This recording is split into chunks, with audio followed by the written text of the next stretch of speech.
Salut la gang, petite capsule différente aujourd'hui avec PL. D'habitude, on est dans le garage. On est plus en mode fabrication. Là, aujourd'hui, on va plus être en mode entretien, après saison, après course. Je vous laisse Pierre-Luc vous en parler un petit peu. Salut Pierre-Luc, de quoi qu'on parle aujourd'hui? On va parler plus de maintenance après être sorti ou avant de faire une nouvelle sortie. C'est des choses qu'on oublie souvent. Je dirais que 90% des bris qui arrivent soit en trail ou en course auraient pu être évités parce qu'on n'a pas fait une bonne maintenance. Fait que faites une petite liste là, puis on va aller au travers de ça, puis voilà. Ouais, parce que souvent, de la lâcheté, on va le dire, ou de la fatigue, les gars arrivent souvent tard des courses, des compétitions ou de la trail. On arrive, on parque ça là.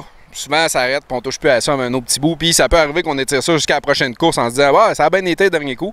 Mais peut-être qu'il y a de quoi qui a slacké pendant la compétition ou dans la trail de la fin de semaine qui peut amener des problèmes beaucoup plus compliqués à la prochaine. Ça va toffer, ça va toffer. Ouais, ça va toffer, c'est pas toujours le cas. Donc, Pierre-Luc, tu nous as fait une petite liste très élaborée. Ouais, dans le fond, là, je vous dis ça, là, je devrais le faire tout le temps, puis moi-même, là, je m'engage à le faire à cette heure tout le temps, parce que ça m'est arrivé de pas suivre cette liste-là. Puis la plupart du temps, là, c'est là que ça brise. Vous arrivez là, de faire une trail, vous arrivez de faire une compétition, comme Dave disait. Ça nous tente pas là, de vider le stock, puis de nettoyer le troc, puis toute la patente. Au pire, attendez une couple de jours. Quand tu laves le troc, c'est le moment, je pense. Là. Tu te lèves de bonne heure le matin, là, tu laves le troc de A à Z, puis après ça, là, tu te mets à faire le tour. Je pense qu'en suivant tout le temps le même ordre, c'est là qu'on n'oublie pas des points à vérifier. Puis si ça peut vous aider, faites-vous une petite liste là, comme la mienne. Là. Moi, la première chose sur la liste, c'est le moteur. C'est important de vérifier le moteur, là, même s'il allait bien, qu'il ne rotait pas ou whatever. Vérifiez quand même votre huile à toutes les fois. Ça se peut que votre moteur il consomme de l'huile. On s'entend que on ne met pas des moteurs neufs dans nos machines. Puis ensuite de ça, souvent là, il roule off, cut-off, off, cut-off. Tu sais, entre les deux, là, on fait pas bien d'autoroute. Fait que c'est pas des plages de RPM qui sont habitués nécessairement de rouler. Fait que ça se peut qu'ils boivent de l'huile, ou ça se peut que le moteur dure pas bien longtemps. En plus de ça, on saute souvent dans l'eau, dans la boîte, dans plein d'affaires. Le moteur se met à roter, puis hop, il se remet à bien aller. Ce qui est arrivé, là, c'est que là, le feu sautait. Mais l'injection continuait. Ça veut dire que tu roulais sur 4, 5, 6, 7 cylindres au lieu de rouler sur 6 ou 8 cylindres. Puis à ce moment-là, ton huile se remplit d'essence. Le carbone se nettoie. Ça, c'est une super belle recette pour brûler ton moteur. Fait que la première chose, ça. De temps en temps, vous n'êtes pas obligé de le faire à toutes les fois, mais de temps en temps, vérifiez vos plugs, vos bougies d'allumage. Ça se peut qu'en les défaisant, vous vous rendiez compte là, qu'ils ne sont pas tous de la même couleur, que là, tu as un cylindre, oh, je prends de l'huile de cette bougie-là. Même si le moteur va bien, souvent c'est un bon indicateur de l'état de votre moteur, puis ça va vous empêcher là, de briser votre moteur là, en plein milieu du bois, sur le bord d'un cliff. L'autre chose, faites un visuel. Tout ce qui est... tous les plugs électriques, là, les branchements électriques, des fils de bougies, juste un petit visuel, tu check les fils puis tout ça, là, y a-tu quelque chose de lousse, y a-tu quelque chose qui va déploter, moi ça m'est arrivé, là, j'étais en train, je pensais que j'avais sauté l'alternateur, puis c'était juste mon fil entre la batterie puis l'alternateur qui était lousse. Fait que tu sais, c'est des petites choses, là, juste en les shakeant, tu le vois, ah ben c'est bon, il est lousse, tu sais. Fait que ça aide beaucoup. Donc les connecteurs, tout ce qui est connecteur, tout ce qui est les huiles, les fluides du moteur, c'est un bon départ, on part du moteur. Ensuite, on se dirige vers quoi ensuite?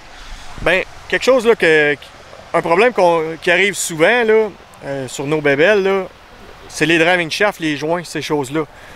Ça prend 5 minutes, là. Tu vas juste l'essayer à la main, voir si tu as un lousse dedans. Il te manque-tu des bottes? Tes U-boats, as-tu tes notes? Après ça, même les joints sur ton différentiel avant, tes joints sont-tu lousses dedans? Parce que s'ils sont lousses, tu pars avec ça en trail, tu as des grosses chances que ça pète. Tu sais, puis, fait que si tu élimines ça, ben, tu mets les chances de ton bord. Fait que, ensuite de ça, les roues. c'est quelque chose qui est négligé souvent, mais des notes de roue, ça se slack. Surtout si vous roulez des spacers, comme moi j'ai des spacers, là. Des notes slack à la longue. Là, tu te ramasses que tu as une roue slack, puis quand tu arrives et tu descends une grosse côte, là, ben si elle slack, là, puis tu pognes une roche, ça se peut que tu perdes une roue. Ça doit pas être trop amusant de descendre sur 3 roues là, quand tu es en côte de même. Là. Puis l'autre chose aussi, il y a les bearings de roue. C'est de quoi qui est négligé. Là, on se dit, bah, c'est pas grave, fais de la trail avec ça, c'est pas grave si c'est lousse.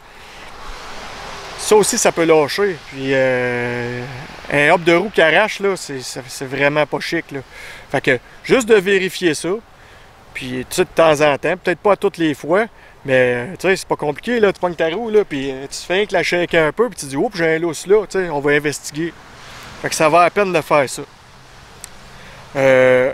L'autre point où est-ce qu'il y a beaucoup de bris, qui arrive très souvent, c'est les bras de suspension.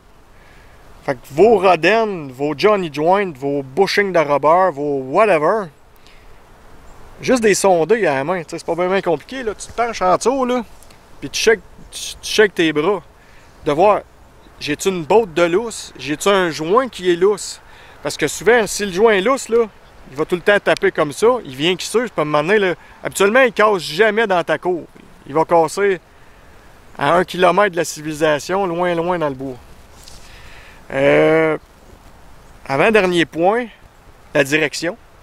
Encore là, si vous avez une direction hydraulique, c'est des rodennes. Les notes qui tiennent les rodennes, ça se peut qu'ils soient lousses. Après ça, il y a les high steer, les bras d'high steer, les notes, ils loussent là-dessus. Ça, c'est quelque chose à vérifier assez souvent. Après ça, des fuites de fluide là-dessus. Ça aussi, ça peut arriver. Tu as des fuites de fluide, puis tout.